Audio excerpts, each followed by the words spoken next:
So welcome to Chatting UpStage, UpStage Artist Web Show, where we discuss our latest shows. Today we're talking to the cast and directors of Agatha Christie's And Then There Was None. So I'm going to open up by asking everyone to introduce themselves and tell us a little about themselves and which character they play. So I'm going to start over here with you. Hi, my name is Michael Safko. I'm one of the directors of the show, and I'm also playing Anthony Marston. Am I next? Yep. Hi, I'm Anna Fitzmaurice, and I play Jane Rogers. I'm Flannery Jameson, and I play Ethel Rogers. I'm Rebecca Goldberg, Becky Goldberg, and I play Vera Claythorne. I'm Christine Wells, and I play Emily Brent. I'm Megan Safko, and I'm one of the co-directors. I'm Melvin Smith, and I am playing Dr. Armstrong. I'm Rick Bergman, and I am playing William Henry Bloor. I'm Justin Ratahai, and I'm playing Philip Lombard. Lenny Jennerman here. I'm playing General McKenzie. I'm Paul Brewster. I'm playing Wargrave.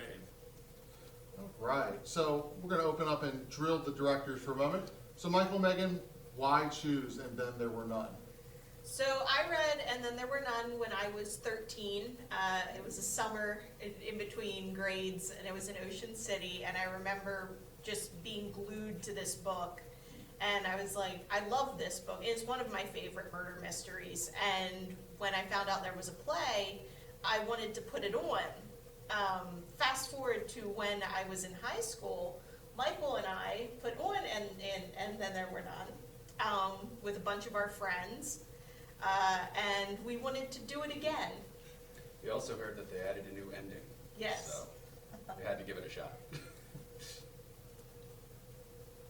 Michael, anything else to add? Come on, there's got to be Keeping a- us So, to our actors, tell us a little bit about your characters. Let's start with Christine. I'm playing Emily Brent, who is an elderly spinster, religious fanatic, horrible person, and I'm enjoying it tremendously. I auditioned for this because this summer I was music directing Happy Days the Musical, and Michael was in the show playing the villain. And I found out he was doing this, and I just, there aren't too many parts for elderly women, so I thought I would give it a go. Okay, it's Becky again, playing Vera Claythorne. She is in her mid-20s. She is, she was a governess, and now she's a secretary. She's a very interesting character. I feel like on the one hand, she's fairly level-headed and rational and calm, very competent, but there's definitely a different side to her as well. So I very much enjoyed playing that. And the reason I auditioned, so I missed auditions, I wasn't aware of them, and then I saw in part of this Facebook group that I'm part of, there was a post saying that they were looking for someone to play Vera. And I sent this incredibly long, novel of an email to Michael and Megan. So it was like a manifesto, begging them if I could audition for Vera, because I am obsessed with Agatha Christie. I own every book she's written. I have them all memorized. I'm not going to go on and on. Everyone in the cast already knows, but I'm just really passionate, maybe to a little bit of a nerdy degree, about Agatha Christie and about her works, and just the opportunity to be a part of one of her plays. I've never acted in one of her plays before, was something I couldn't miss. So that is why I auditioned for this, because I was like, Agatha Christie, oh my gosh, and they were kind enough to give me a chance. Do you want to go together? Sure. So, I'm Flannery, and I'm Ethel Rogers, and we're the Rogers sisters. Yes, in this I'm version. Jane Rogers. The Rogers sisters are... She's the boring older one, and I'm the fun young one who bosses her around. We are roommates in real life, and so our dynamic in the play is very similar to our dynamic at home. We auditioned for the show. I was looking to, it's been a while since I've been in a show, and I was looking for community theater, and I Googled community theater, PG County, and this came up, and I really liked what I read about Upstage artists. I really liked their creative ethos, that it's for everyone, and we came up for an audition and had a great time, and we've been having a great time. Yeah. It's always good actors plug the company. I want to know what your dynamic Okay, is. I'm It's like, it's just like the play. Yeah. All she thinks about is beer. my character is a little bit, I don't want to do any plot spoilers, but I'm a judge, very kind of an older man, and I have a real problem playing older men. But I've been playing older men since I was very young, so it's not a stretch. I got here because this is an exciting role. There are all kinds of things about this role that will surprise you and surprised me in my exploration of it. So look forward to having you all come and see it. Lenny. I played General Mackenzie. Said that a few minutes ago. I guess he's kind of an old war veteran, maybe World War I, the Boer War. I'm not sure what was going on around then, but he's been in the service and seen death up close. He seems to be maybe a little hardening of the arteries is setting in. He seems to be a little, I don't know, drifts in and out of lucidity or I don't know. But, it's a fun character to play, and to try to do a brogue has been interesting, and I hope I don't mess it up too bad. For the record, I think you're doing an amazing job. Agreed. Again, I'm Justin. I'm playing Philip Lombard. What brought me to UpStage? I mean, I saw it on Facebook. I wasn't even able to make the audition actually, because I had another audition and I chose that one first. And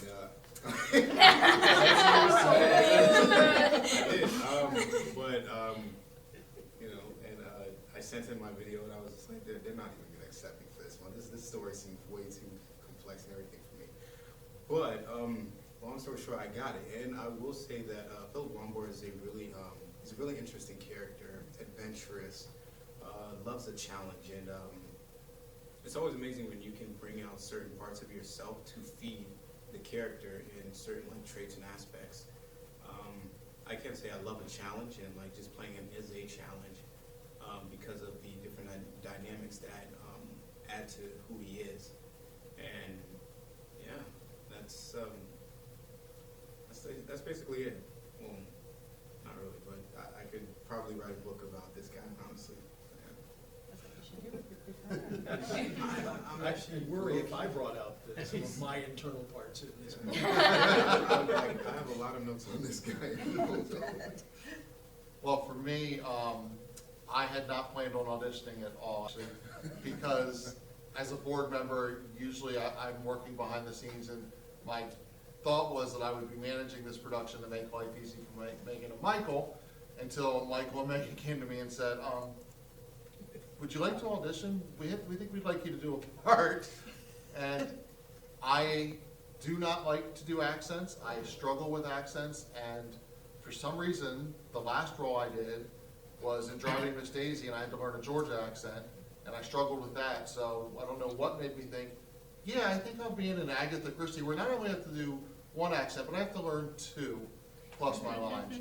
So it's been an interesting challenge. But Bloor himself is, he's arrogant. He thinks he's smarter than everybody else. And he's definitely more the comic relief than I've played in a while. So it's an interesting dynamic, trying to get the character on track. Yeah, my character, Dr. Armstrong, he's a bit of a nervous dude. He's nervous, fidgety, unsure of himself. I think he suffers from low self-esteem, but he's a good dude. He does. I think he suspects everyone, and even himself. He's not sure of where he stands and where his place is in the world. So he's still finding himself as an older gentleman. But he's an interesting character. He's an interesting character to play. He's a complete opposite from me. So it's been good. I was drawn to this play because I've done a virtual production of this play previously, and it's interesting. I've seen several productions of the play, and it's always interesting to see how each character play out and how different actors portray characters and how they interpret what the character is feeling, saying, and doing. So it's a very good, very complex play, and I hope everyone watches and enjoys it. All right, so directors, what's been the biggest challenge? The biggest challenge, for me at least, has been utilizing the space, particularly in the scenes where everybody's on stage at the same time, making sure that the scenes are visible to everyone in the audience when they're going on, and that there's enough, that it's dynamic enough that it keeps the audience's attention. Unfortunately, there's a lot of points in this play where there's a lot of, it's very dialogue heavy, and a lot of characters get a little monologue-y sometimes, and I really want to make sure that things are going on to keep the audience's attention through any of these, because every line is important, and if you miss something, then you could miss out on an important plot point. Megan, anything? I have to say the hardest part so far about directing is getting over my own anxiety about making sure that I know what I'm doing and I have a vision that I want to show. But there's still that anxious part of me that's like, oh no, it's never going to be good enough. And it's coming over that and coming over a large amount of shyness that I've built up over the years to do this. And this is helping me break out of my shell and really overcome these struggles that I have inside. And it's been very therapeutic. I'm glad we're supplying So actors, what's been your biggest challenge? Accent? Yeah, the accent. Definitely the accent for me, the accents for me. Getting the lines in the right place.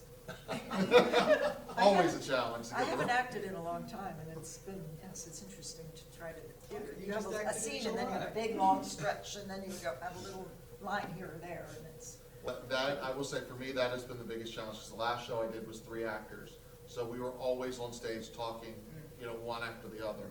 With this, and having 10 actors on stage, and long stretches where you're finding something to do in the moment, even though you're not talking, has definitely been a challenge. Yeah, I agree with what Michael said. The biggest challenge for me is also the space and making sure with 10 characters or 9 however many is on stage, we're finding our blocking spot and we're not in front of somebody or being in the right place at the right time. Now, other than what everyone else has said, because that's true, like the lines, the accent, the blocking, what to do with your face so you're active and engaged when you have those long stretches when you're not talking. But in addition to that, I think just embodying the role and being truthful in it. Because again, as I shared before, and I think this is true for everyone, all of our characters are really complex and they have a lot of somewhat contradicting traits, and they also go through a lot over the course of this play, and where their mindset is really changes from like moment to moment, sometimes quite dramatically, I know, for my characters. So that's been a challenge, I think, just, being able to sort of live in that and portray that in a hopefully, truthful, meaningful way.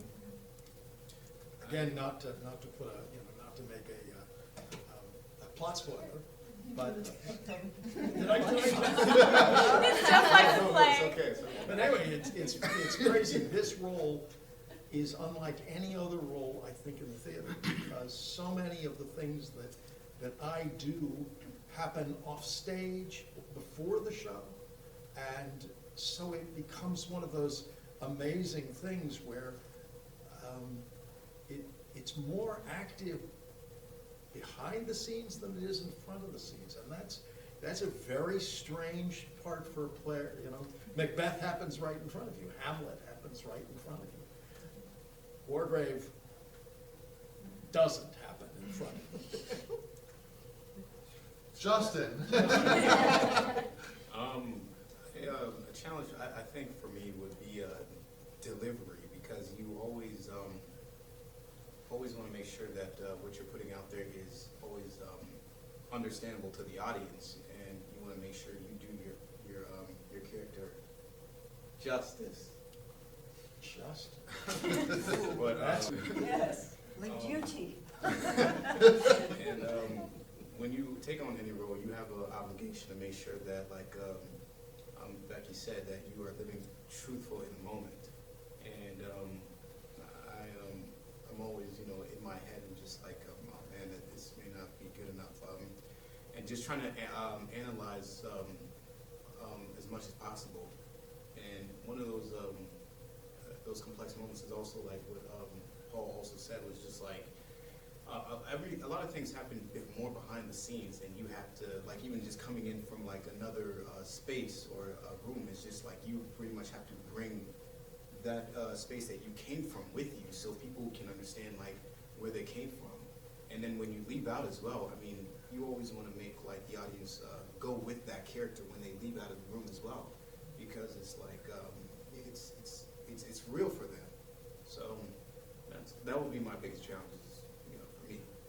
Yeah, that's actually a good point. I mean, it's very difficult, as you said, because you're going from one side, the whole play takes place in this living room space, but it actually takes place in an entire island.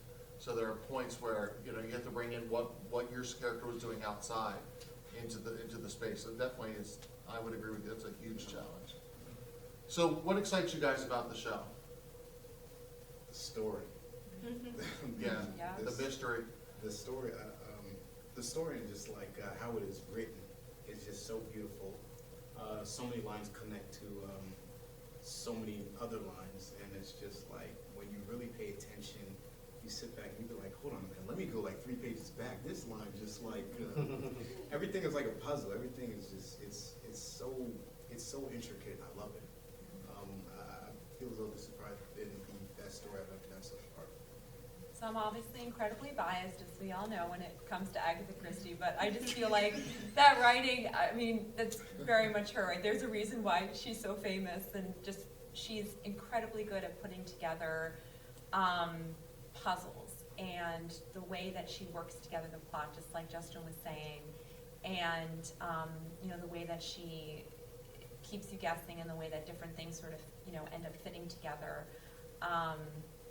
That piece has just been, you know, really exciting for me. I'm a huge fan of the story. I was a big fan of the novel. I hadn't read the play, but it's, you know, very similar to the novel. And so I think that and the character development as well, you know, the complexity of all the characters has been what's been most exciting for me. Yeah, if I could add something to that, something that I don't particularly like in writing is an unsolvable mystery, so that, you know, you just go through the story and then they just tell you at the very end, they give you all the answers, and the audience would have had no way to solve it themselves. That's not the way we've been working in this show. I've been working with certain actors. I won't indicate which ones, but a keen audience and some critical thinking. You'll be able to say, "Aha! I knew it" at the end, if that's something you wanted to do. Otherwise, if you just want to sit back and enjoy it, it's also enjoyable that way. We hope you can't guess. Or that you keep on guessing. You know? And we hope you join us in guessing, because Because we're all guessing too. All of our characters some at of us different know points. the answer. What I really like about the show, like Becky said, was like the complexity of the characters. Me and Flannery were joking before we auditioned that this show is like the 10 worst people you've ever met. But the whole resemble point, that. yeah. I mean, throughout the show, like, yes, they are the 10 worst people you've ever met, but you also like come to see like all of their humanity, and you realize like these are terrible people, but none of them deserve to die. and I really like appreciate how she writes these really complex and terrible but also like compelling characters. Except for Mars. He's just the best. Hey, He's I am not a terrible character. These people talk about me on stage when I'm not supposed to be listening all the time. I have all kinds of things to say about my underwear and everything. Laura's Now a that's fool. giving away a plot point right there. On the other hand, nobody notices me. Oh, we notice. We are scared of you. So what do you hope the audience gets out of the show? A nice puzzle, a puzzle that they'll enjoy sort of working out as the show goes on, getting involved with, and hopefully seeing their way clear, guessing along with readers what the answer is. Who done it? This is a classic who done it. And how? Well, How is tricky. Yeah. I hope that everyone just leaves like just saying, you know, it was a good story, because at the end of the day, everyone in this room is a storyteller in their own way, and our job is to really just like tell the story as like truthful as possible, and you want to keep people guessing, as Paul said, and I hope that people just take from it like this was an amazing story, as complex as it was and everything, you know.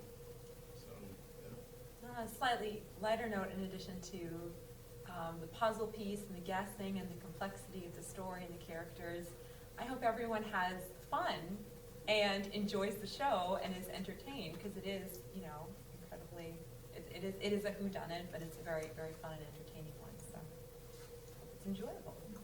Well, and after 2 years of a pandemic, I think we all need a good time out in public, so. All right, guys, thank you so much for joining us. This is the business part of me. Make sure you go to our website, www.upstageartist.com, and purchase your tickets, because support from you is what keeps community theater alive. Thank you. We hope to see you at the show.